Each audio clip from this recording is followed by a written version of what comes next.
24/6/2024 રોજ માઇનોર પિયત સરકારી મંડળીની સાધારણ સભા મહુવા સ્મિતા ભવનની વાડી ખાતે રાખવામાં આવી હતી।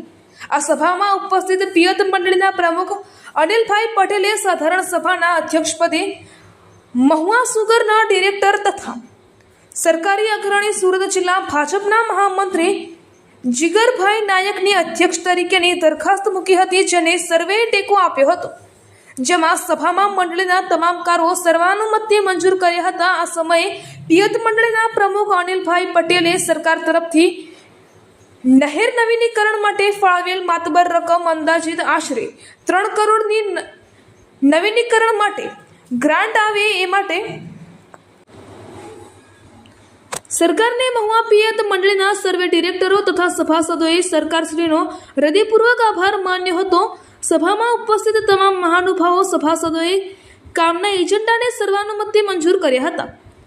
મંડળી સાધારણ સભામાં ઉપસ્થિત ઉપપ્રમુખ શ્રી હરેશભાઈ જોશી, માનદ મંત્રી શ્રી મોહમ્મદ ખાન પઠાણ, સહમંત્રી અનિલભાઈ ચૌધરી તથા કમિટી સભ્યો શ્રી નટવરભાઈ ગરાસિયા, જગદીશભાઈ ગૌસ્વામી, દિવ્યેશભાઈ પટેલ તેમજ ઇલિયાસભાઈ શેખ, કેતનભાઈ ઠિમ્મર, હેમંતભાઈ પટેલ, આરિફ શોખ, મહેશભાઈ પટેલ, નાનુભાઈ હળપતિ સહિત તમામ ડિરેક્ટરો હાજર રહ્યા હતા।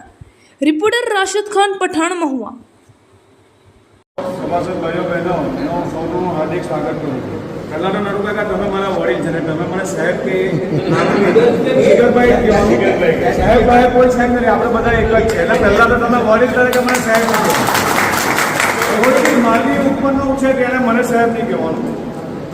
બીજું કે આવનારા તમારી જે આ મંડળીઓ છે એમાં જે આપણે મહુવા માઇનરની વાત કરીએ તો મુકેશ અનિલભાઈને, તમારા પ્રમુખભાઈના, તમારા બધાના ઘણાના ફોન હતા। મોહમ્મદભાઈ મને 2-3 વાર કીધું, ઇલિયાસભાઈ વાત કરતા હતા તો 2 કરોડ ને 98 લાખ રૂપિયા આપણી માઇનર મંજૂર થઈ ગઈ।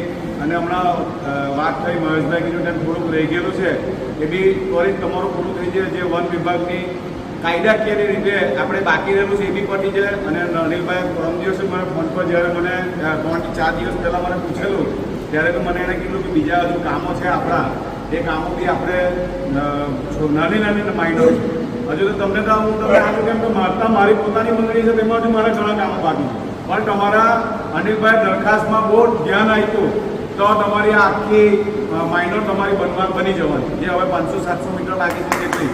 અનિલભાઈને બી અભિનંદન, સૌ સભાસદોને બી અભિનંદન કે તમારું એક રાગીદારી, તમે આટલા જાગૃત છો કે આ એક સામાન્ય સભા હોય અને આટલી મોટી સંખ્યામાં લોકો હાજર રહે એટલે તમે એક જાગૃતતા બતાવી છે કે ભાઈ મહુવા માઇનર જે પિયત મંડળી બની તો તેમાં સૌ સભાસદો જાગૃત છે।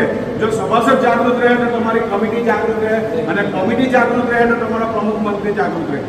એટલે સભાસદ પહેલાં જાગૃત થાય ને બસ કમિટીથી તમારી ચાલુ રહે, અને એવી તમારી જાગૃતતાને લીધે એ લોકો જાગૃત રહેવું જ પડશે। કારણ કે તમે સવાલ પર સવાલ, તમે જે તમને જે અગવડતા હોય તમે એ અગવડતા તમે કમિટીને કહો, તો કમિટી એના કમિટીની મિટિંગમાં એ પ્રમુખ ઉપપ્રમુખમાં કે મંત્રીઓ માટે વાતચીત કરીને તમારી આ જે કોઈ પ્રશ્ન હોય તે હલ થાય।